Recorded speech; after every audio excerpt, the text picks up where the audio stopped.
दुकानदार बटोरने में लगे हैं, लेकिन कुदरत की मेहरबानी ऐसी है कि सब कुछ बहा ले जाना चाहती है।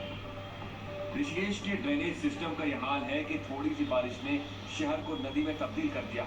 ऋषिकेश वो शहर है जो हरदम सैलानियों से फटा रहता है, लेकिन विकास के दावे करने वाली इस तस्वीर को देखने के बाद मुंह छिपाए फिर रही हैं। सड़कें पानी में लबालब हैं, दुकानदारों का भारी नुकसान हुआ है। सबसे ज्यादा खराब हालात त्रिवेणी घाट चौक से देहरादून तिराहे के बीच हुए हैं। शहर के ज्यादातर इलाकों में भारी बारिश के बाद जलभराव ने लोगों को कैद करके रख दिया है। दुनिया के कई देश मौसम की मार झेल रहे हैं। आसमान से बादलों की जोरदार स्ट्राइक हो रही है। जल प्रहार से बाढ़ जैसे हालात बने हुए। अमेरिका, चीन, जापान जैसे देश भी इस वक्त बेहाल है। देखिए रिपोर्ट।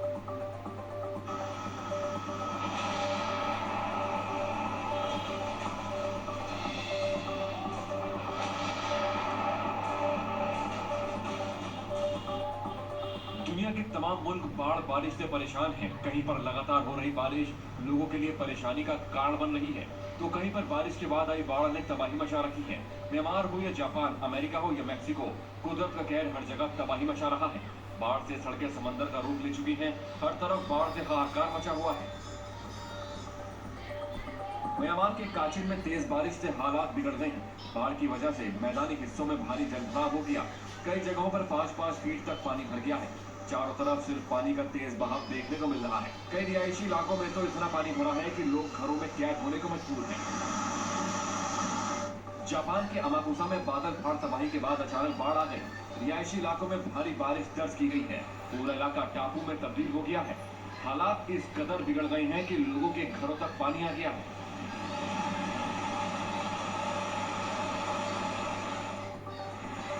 अमेरिका के विस्कॉन्सिन स्टेट में जानलेवा बाढ़ ने तबाही मचाई है। यहाँ के वावाटोसा क्षेत्र में अब तक 10 इंच तक बारिश दर्ज की गई है, जो 1800 के दशक के बाद की सबसे ज्यादा बारिश है। सड़कों पर पानी भर जाने से कई इलाके जलमग्न हो गए। वहीं प्रशासन ने लोगों से सतर्क रहने की अपील की है। राहत और बचाव काम भी जारी है। मैक्सिको सिटी में रात भर हुई मूसलाधार बारिश के बाद शहर के कई हिस्सों में भीषण बाढ़ आ गई है। सड़कों पर पानी भर जाने से यातायात ठप हो गया। कई गाड़ियां पानी में डूब गई हैं। स्थानीय प्रशासन राहत कार्य में जुटा है, लेकिन कई इलाकों में अब भी हालात बिगड़े हुए हैं। अफ्रीकी देश केप वर्डे के साओ विसेंट आइलैंड पर ट्रॉपिकल स्टॉर्म एरिन ने कहर बरपा दिया है। महज 1 घंटे में 163 मिलीमीटर बारिश हुई, जिससे अब तक कम से कम 7 लोगों की मौत हो चुकी है, जबकि कई लोग अभी लापता हैं। हालात की गंभीरता को देखते हुए सरकार ने इमरजेंसी घोषित कर दी।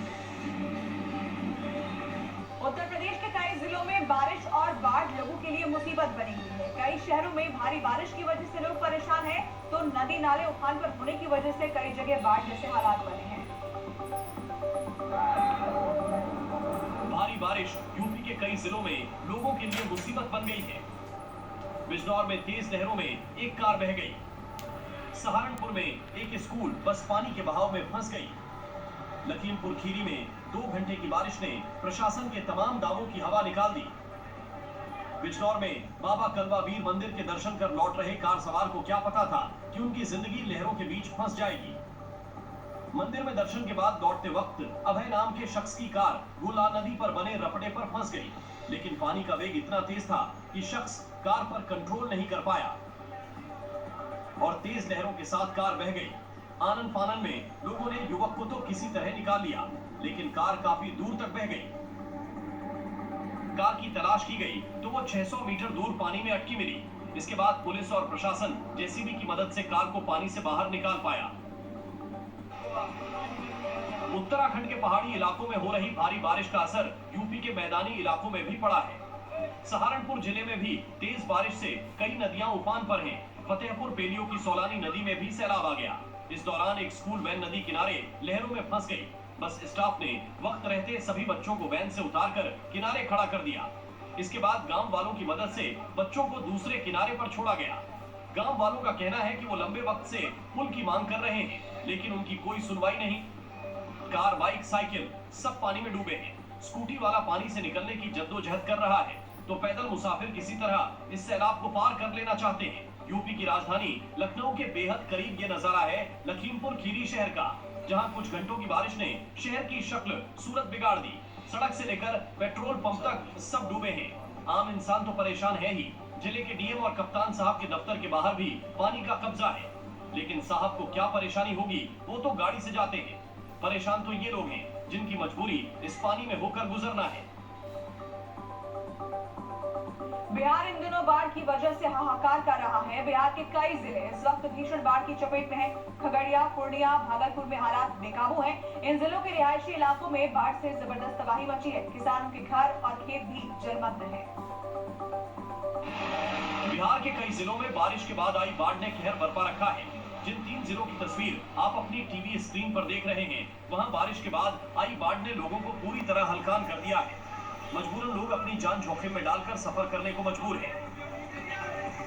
वहीं बूढ़ी गंडक नदी भी खतरे के निशान को पार कर चुकी है, जिसके कारण कई इलाके बाढ़ से प्रभावित हैं। लोग बाढ़ से बेहाल हैं। दुर्गापुर प्रखंड के दुर्गापुर गांव में 200 से ज्यादा घरों में बाढ़ का पानी घुस गया है। पूरा गांव बाढ़ के पानी से जलमग्न है। स्कूल पानी से लबालब भरा है। क्लास तक पहुंचने के लिए शायद नाव का इंतजाम करना पड़े। पानी ज्यादा भरा है तो शायद छुट्टी कर दी गई है। स्कूल से निकलिए तो बगल में खेत खलिहानों में भी पानी भरा है। इससे आगे बढ़िए तो घरों में भी घुटनों तक पानी भरा है। पानी ने कितने लोगों के सिर से छत छीन ली तो कितने लोगों का राशन और अनाज पानी में बह गया। पूर्णिया जिले के रुपौली ब्लॉक के कई गांव इस वक्त बाढ़ से जूझ रहे हैं। आधा दर्जन स्कूलों में 2 से 3 फीट पानी भर गया है, लेकिन अभी किसी का ध्यान इधर नहीं है। अभी सब लोग चुनावी गुणा भाग में लगे हैं। बाढ़ के पानी का क्या है, वो तो कुछ दिन बाद उतर जाएगा। तस्वीरें भागलपुर की हैं। ट्रैक्टर, कार, पैदल मुसाफिर, हर कोई लहरों से लड़कर आगे निकलना चाहता है। हाईवे पर 2 फीट तक पानी लबालब बह रहा है। लहरों का बहाव तेज है, ऐसे में रिस्क भी हो सकता है। गंगा का रौद्र रूप ऐसा है कि नदी अब हाईवे पर बह रही है। नाथनगर सुल्तानगंज के बीच जगह जगह पानी का तेज बहाव है। अकबरनगर इलाके में प्रशासन ने गाड़ियों की आवाजाही पर रोक लगा रखी है, लेकिन फिर भी धड़ल्ले से गाड़ियां दौड़ रही हैं। कई जगह तो लोग बाढ़ के पानी में मस्ती करते हुए भी नजर आ रहे हैं। हालांकि आवाजाही बंद होने से लोगों के रोजगार पर भी मार पड़ी है। नागपुर जबलपुर नेशनल हाईवे पर बाइक और ट्रक की टक्कर के बाद बाइक सवार की पत्नी की मौत हो गई, जिसके बाद मदद नहीं मिलने पर मजबूरन शव को बाइक पर ले जाना पड़ा।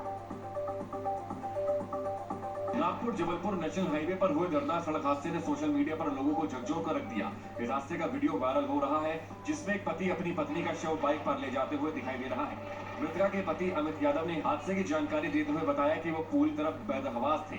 उन्हें कुछ समझ नहीं आ रहा था कि क्या करें। ये तो ट्रक वाले ने कट मारा सर। मेरी बाइक पीछे बैठी थी तो वो पीछे के पीछे गिरी, तो उसको ट्रक वाले ने उसको चक्का चक्का था, यहाँ से पूरा कंधे से ही पूरा हाथ छिल गया था। जब अमित यादव सड़क पर आने जाने वालों से सारी मिन्नतें करते हार गए, तब उन्होंने बाइक से ही पत्नी के शव को ले जाने का फैसला लिया।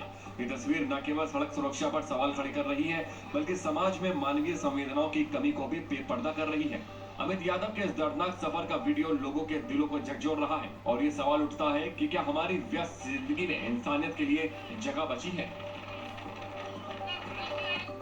स्वतंत्रता दिवस से पहले देश भर में लोगों के बीच भारी उत्साह देखने को मिल रहा है। जम्मू कश्मीर से लेकर राजधानी दिल्ली समेत कई राज्यों में जगह जगह तिरंगा यात्रा निकाली जा रही है। ऐसा लग रहा है मानो पूरा देश स्वतंत्रता दिवस से पहले ही देशभक्ति में सराबोर हो उठा हो। पूरा देश स्वतंत्रता दिवस से पहले ही देशभक्ति के रंगों में सराबोर हो उठा है। कश्मीर में तो देशभक्ति का अलग ही रंग देखने को मिल रहा है। राजधानी दिल्ली समेत कई इलाकों में तिरंगा यात्रा निकाली जा रही है। ये वो कश्मीर है जो कभी पत्थरबाजों के हाथों छलनी होता था, लेकिन आज वहाँ देशभक्ति की अलग धार बह रही है। जम्मू कश्मीर के उपराज्यपाल मनोज सिन्हा और मुख्यमंत्री उमर अब्दुल्ला ने डल झील के चारों ओर तिरंगा यात्रा निकाली। इस यात्रा में जम्मू कश्मीर के सैकड़ों लोगों ने भाग लिया। तो वहीं सोनमर्ग में भी आजादी का अमृत महोत्सव